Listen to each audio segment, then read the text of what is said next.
Middle ഈസ്റ്റിലൊക്കെ ആളുകളോട് സംസാരിക്കുന്ന സമയത്ത് ഒട്ടുമിക്ക ആളുകൾക്കും ഒരു സൈഡ് ഹസിൽ ഉണ്ടാവും.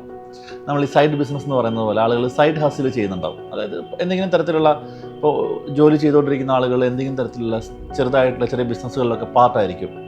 അപ്പോൾ എങ്ങനെയാണ് ഈ സൈഡ് ഹസിലിനെ നമുക്കൊരു ഫുൾ ടൈം ബിസിനസ്സാക്കി മാറ്റാൻ പറ്റുന്നത്? അപ്പോൾ പല ആളുകളും നമ്മൾ കാണുന്ന സമയത്ത് അവർ സംസാരിക്കാറുണ്ട്, എനിക്കൊരു ഫുൾ ബിസിനസ്സിലേക്ക് മൂവ് ചെയ്യണമെന്ന് ആഗ്രഹമുണ്ട്, പക്ഷേ പല കാര്യങ്ങളും നമ്മൾ ലിമിറ്റ് ചെയ്യുന്നുണ്ട്. അപ്പോൾ എങ്ങനെയാണ് നമുക്കൊരു സൈഡ് ഹസിലിനെ ഒരു പ്രോപ്പർ ബിസിനസ്സാക്കി മാറ്റാൻ പറ്റുക നോക്കാം. ഒന്നാമതായി നല്ല മൈൻഡ് സെറ്റ് ഉണ്ടാവുക എന്നുള്ളതാണ്. നല്ല മൈൻഡ് സെറ്റ് എന്ന് പറഞ്ഞാൽ ഒരു ഓൺട്രപ്രണറൽ മൈൻഡ് സെറ്റ് ഉണ്ടാവുക എന്നുള്ളതാണ്. പലപ്പോഴും നമ്മൾ എംപ്ലോയ്മെൻറ്റിൽ നിന്നും ഓൺട്രപ്രണർഷിപ്പിലേക്ക് മാറുന്ന സമയത്ത് നമ്മുടെ മൈൻഡ് സെറ്റ് പലപ്പോഴും എംപ്ലോയ്മെൻറ്റ് മൈൻഡ് സെറ്റിലായിരിക്കും നിൽക്കുന്നുണ്ടാവുക. പക്ഷേ ഓൺട്രപ്രണറൽ മൈൻഡ് സെറ്റിനകത്ത് ഒരുപാട് കാര്യങ്ങളുണ്ട്. നമുക്ക് എംപ്ലോയ്മെൻറ്റിൽ ഉണ്ടാകുന്ന ഒരുപാട് കംഫർട്ടബിൾ നമുക്ക് ഉണ്ടാവില്ല. നേരെ മറിച്ച് ഓൺട്രപ്രണർഷിപ്പിനകത്ത് ഒരുപാട് ചലഞ്ചസ് ഉണ്ടാവും. അപ്പോൾ ഈ എംപ്ലോയ്മെൻറ്റിൽ നിന്നും ഓൺട്രപ്രണർഷിപ്പിലേക്ക് മാറുന്ന സമയത്ത് ഈ ചലഞ്ചസിനെ മറികടക്കണമെങ്കിൽ നമുക്ക് നല്ല റൈറ്റ് ആയിട്ടുള്ള മൈൻഡ് സെറ്റ് ആവശ്യമുണ്ട്. ഈ മൈൻഡ് സെറ്റ് ചലഞ്ചസിനെ ഫേസ് ചെയ്യാനുള്ളതായിരിക്കാം, റിജക്ഷനെ ഫേസ് ചെയ്യാനുള്ളതായിരിക്കാം, പല റിസ്കുകളും എടുക്കാനുള്ളതായിരിക്കാം. അപ്പോൾ ഒരു സൈഡ് ഹസിലിനെ നിങ്ങൾക്കൊരു റിയൽ ടൈം ഫുൾ ടൈം ബിസിനസ്സാക്കി മാറ്റണമെന്നുണ്ടെങ്കിൽ ആദ്യം നമ്മുടെ മൈൻഡ് സെറ്റ് അതിന് പര്യാപ്തമാണോ, അല്ലെങ്കിൽ നമ്മുടെ മൈൻഡ് സെറ്റ് എക്യുപ്ഡ് ആണോ നോക്കുക എന്നുള്ളതാണ് ഒന്നാമത്തെ സ്റ്റെപ്പ്. രണ്ടാമത്തെ സ്റ്റെപ്പ് കൃത്യമായിട്ടൊരു ബിസിനസ് പ്ലാൻ ഉണ്ടാവുക എന്നുള്ളതാണ്. പലപ്പോഴും സ്റ്റാർട്ടപ്പ് ബിസിനസ്സിലേക്ക് ഇറങ്ങുന്ന സമയത്ത് പല ആളുകൾക്കും കൃത്യമായ ബിസിനസ് പ്ലാനുകൾ ഉണ്ടാവാറില്ല. അപ്പം ബിസിനസ് മുന്നോട്ട് പോകുന്ന സമയത്തായിരിക്കും ഓക്കെ ഇന്ന കാര്യങ്ങൾ മിസ്സിംഗ് ആണല്ലോ എന്ന് നമുക്ക് മനസ്സിലാവുന്നത്. അപ്പോൾ നമ്മളൊരു സൈഡ് ഹസിൽ നിന്നും ഒരു ഫുൾ ടൈം ബിസിനസ്സിലേക്ക് മാറുകയാണെന്നുണ്ടെങ്കിൽ ഏറ്റവും കൂടുതൽ സമയം നമ്മൾ സ്പെൻഡ് ചെയ്യേണ്ടത് ഒരു ബിസിനസ് പ്ലാൻ ഉണ്ടാക്കാൻ വേണ്ടിയിട്ടായിരിക്കും. അപ്പോൾ ആ ബിസിനസ് പ്ലാനകത്ത് നമ്മളെല്ലാ ആശയങ്ങളും ഡ്രാഫ്റ്റ് ചെയ്യുകയും അതൊരു റിട്ടേൺ പ്ലാൻ തന്നെ ആവണം. നമ്മളെല്ലാ ആശയങ്ങളും അതിനകത്തേക്ക് കൊടുക്കണം. അത് എങ്ങനെയാണ് എക്സിക്യൂട്ട് ചെയ്യാൻ പോകുന്നത്, അടുത്തൊരു 2 to 3 ഇയേഴ്സിലേക്കുള്ള ഫിനാൻഷ്യൽസ് എങ്ങനെയായിരിക്കും വരാൻ പോകുന്നത്, നമുക്ക് എവിടുന്ന റവന്യൂ വരാൻ പോകുന്നത്, എന്തൊക്കെ എക്സ്പെൻസസ് വരാൻ പോകുന്നുണ്ട്, കംപ്ലീറ്റ് കാര്യങ്ങളും ഓപ്പറേഷണൽ മോഡലിൽ നമുക്ക് കൃത്യമായിട്ട് ആ ബിസിനസ് പ്ലാനകത്ത് നമുക്ക് കൊടുക്കാൻ പറ്റണം. അപ്പം രണ്ടാമത്തെ സ്റ്റെപ്പായിട്ട് നമ്മൾ ചെയ്യേണ്ടത് നല്ലൊരു ബിസിനസ് പ്ലാൻ ഡെവലപ്പ് ചെയ്യുക എന്നുള്ളത് തന്നെയാണ്. മൂന്നാമതായിട്ട് ഏറ്റവും ഇമ്പോർട്ടൻ്റ് ആയിട്ടുള്ളത് ഫണ്ട് തന്നെയാണ്.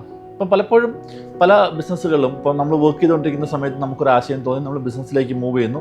പലപ്പോഴും ഒരു ഘട്ടം കഴിയുമ്പം നമ്മൾ കണ്ടിട്ടുള്ളത് ആളുകൾ ഫണ്ടിങ്ങിൽ ഷോർട്ടേജ് വരും. അപ്പം ക്യാഷ് ഫ്ലോ ചലഞ്ചസ് കയറി വരും. അപ്പോൾ എന്ത് സംഭവിക്കും? പല ആളുകളും ഒട്ടനവധി ആളുകൾ തിരിച്ച് എംപ്ലോയ്മെൻറ്റിലേക്ക് മാറുന്നത് കണ്ടിട്ടുണ്ട്. അപ്പോൾ ഇത് കണ്ടുകൊണ്ട് തന്നെ കൂടെ നിൽക്കുന്ന ആളുകൾക്ക് പലപ്പോഴും സംശയം വരും, ഓൺട്രപ്രണർഷിപ്പിലേക്ക് ഇറങ്ങിക്കഴിഞ്ഞാൽ ഈ ക്യാഷ് ഫ്ലോ ചലഞ്ചസ് വരുമ്പോൾ അത് മുന്നോട്ട് പോകാൻ ബുദ്ധിമുട്ടായിരിക്കും എന്നുള്ളത്. എന്തുകൊണ്ടാണ് അങ്ങനെ വരുന്നതെന്ന് വെച്ച് കഴിഞ്ഞാൽ വ്യക്തമായിട്ടൊരു ബിസിനസ് പ്ലാൻ ഉണ്ടാവാതിരിക്കുകയും അതോടൊപ്പം തന്നെ ഒരു ഫണ്ടിങ് പ്ലാനിങ് ഇല്ലാതിരിക്കുകയും ചെയ്യുമ്പോഴാണ്. അപ്പം മൂന്നാമത്തെ സ്റ്റെപ്പ് എന്ന് പറഞ്ഞാൽ കൃത്യമായിട്ടുള്ള ഫണ്ടിങ് പ്ലാനിങ് ഉണ്ടാകുക, അതോടൊപ്പം തന്നെ ആ ഫണ്ട് സോഴ്സ് ചെയ്യുക എന്നുള്ളതാണ്. അപ്പോൾ എല്ലാ ബിസിനസ്സുകളും നമ്മുടെ സ്വന്തം നമുക്ക് കയ്യിൽ ക്യാപിറ്റൽ ഉണ്ടാക്കിയിട്ട് സ്റ്റാർട്ട് ചെയ്യാൻ ബുദ്ധിമുട്ടായിരിക്കും. അപ്പോൾ പലപ്പോഴും അതൊരു ഫ്രണ്ട്സ് ആൻഡ് ഫാമിലി നെറ്റ്വർക്കിൽ നിന്ന് സോഴ്സ് ചെയ്യേണ്ടി വരും, അല്ലെങ്കിൽ ഒരു ഫിനാൻഷ്യൽ ഇൻസ്റ്റിറ്റ്യൂഷനിൽ നിന്ന് സോഴ്സ് ചെയ്യേണ്ടി വരാം. അപ്പോൾ ഏത് സോഴ്സ് ഓഫ് ഫണ്ട്സ് നിങ്ങളത് ഏതായിക്കോട്ടെ ആ ഫണ്ട് സോഴ്സ് ചെയ്യുക എന്നുള്ളതായിരിക്കാം മൂന്നാമത്തെ സ്റ്റെപ്പ് എന്ന് പറയുന്നത്. നാലാമത്തതും ഏറ്റവും ഇമ്പോർട്ടൻ്റ് ആയിട്ടുള്ള സ്റ്റെപ്പ് എന്ന് പറഞ്ഞാൽ നെറ്റ്വർക്കിംഗ് ആണ്. ഒരു എംപ്ലോയ്മെൻറ്റിൽ നിൽക്കുന്ന സമയത്ത് പലപ്പോഴും നമുക്കൊരു നെറ്റ്വർക്കിങ്ങിൻ്റെ ആവശ്യകത ഉണ്ടാവില്ല. കാരണം നമ്മുടെ ലിമിറ്റഡ് ആയിട്ടുള്ള വർക്കിനകത്ത് ഇൻവോൾവ് ആയിരിക്കുന്നു, നമ്മുടെ പിയർ ഗ്രൂപ്പ് ഉണ്ടാവും. അതിനപ്പുറത്തേക്ക് നെറ്റ്വർക്കിംഗ് പലപ്പോഴും നമുക്ക് ആവശ്യം ഉണ്ടാവില്ല. നേരെ മറിച്ച് നമ്മുടെ ഓൺട്രപ്രണർഷിപ്പിലേക്ക് വരുന്ന സമയത്ത് നമുക്ക് പലതരത്തിലുള്ള ആളുകളുമായിട്ട് ബന്ധപ്പെടേണ്ടി വരും. അപ്പം നിങ്ങളുടെ നെറ്റ്വർക്കിംഗ് സ്കിൽ നല്ലതല്ല എങ്കിൽ ഓൺട്രപ്രണർഷിപ്പിലേക്ക് വരുന്ന സമയത്ത് നിങ്ങൾക്ക് അതിൽ ഒരുപാട് ലിമിറ്റേഷൻസ് ഉണ്ടാക്കും. അപ്പം ഒരു സൈഡ് ഹസിൽ നിന്നും ഒരു ഫുൾ ടൈം ബിസിനസ്സിലേക്ക് മാറുന്ന സമയത്ത് നിങ്ങൾ ചെയ്യേണ്ട അടുത്ത സ്റ്റെപ്പ് എന്ന് പറഞ്ഞാൽ നെറ്റ്വർക്കിംഗ് സ്റ്റാർട്ട് ചെയ്യുക എന്നുള്ളതാണ്. പലതരത്തിലുള്ള നെറ്റ്വർക്കിംഗ് ആയിരിക്കാം.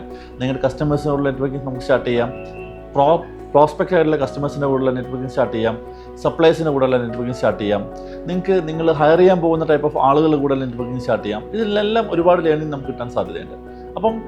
ഇപ്പം എംപ്ലോയ്മെൻറ്റിൽ നിന്ന് വരുന്ന സമയത്ത് നമ്മൾ ചെയ്യേണ്ട ഒരു പ്രധാനപ്പെട്ട സ്റ്റെപ്പ് എന്ന് പറഞ്ഞാൽ നെറ്റ്വർക്കിംഗ് സ്റ്റാർട്ട് ചെയ്യുക എന്നുള്ളതാണ്. ചുറ്റുമുള്ള ആളുകളടുത്ത് സംസാരിക്കുക, ചുറ്റും കാണുന്ന നമ്മളും ബിസിനസ്സുമായിട്ട് ബന്ധപ്പെടാവുന്ന ആളുകളടുത്ത് സംസാരിച്ച് അവരുടെ ഇൻസൈറ്റ്സ് എടുക്കുക, നിങ്ങളുടെ വാല്യൂ അങ്ങോട്ട് തിരിച്ചു കൊടുക്കുക. ഒരു നെറ്റ്വർക്കിങ്ങിലേക്കുള്ള സ്റ്റെപ്പുകൾ എടുത്ത് വെക്കുക എന്നുള്ളതാണ് നാലാമതായി നമ്മൾ ചെയ്യേണ്ട സ്റ്റെപ്പ് എന്ന് പറയുന്നത്. അഞ്ചാമതായിട്ടുള്ളത് എക്സിക്യൂഷനാണ്. പല ബിസിനസ്സുകളും ഐഡിയയിലൊക്കെ വളരെ മികച്ചതായിരിക്കും, പക്ഷേ എക്സിക്യൂഷനിലേക്ക് വരുന്ന സമയത്ത് അവിടെ ഒരുപാട് പാളിച്ചകളുണ്ടാവും. അപ്പോൾ നിങ്ങളൊരു സ്റ്റാർട്ടപ്പ് ബിസിനസ് അല്ലെങ്കിൽ നിങ്ങളൊരു സൈഡ് ഹസിലിനെ ഫുൾ ടൈം ബിസിനസ്സാക്കി മാറ്റാൻ പ്ലാൻ ചെയ്യുന്നുണ്ടെങ്കിൽ എക്സിക്യൂഷൻ വളരെ ഇമ്പോർട്ടൻ്റ് ആണ്. പലപ്പോഴും ബിസിനസ്സുകൾ പരാജയപ്പെടുന്നത് എക്സിക്യൂഷൻ മോശമായതുകൊണ്ടാണ്.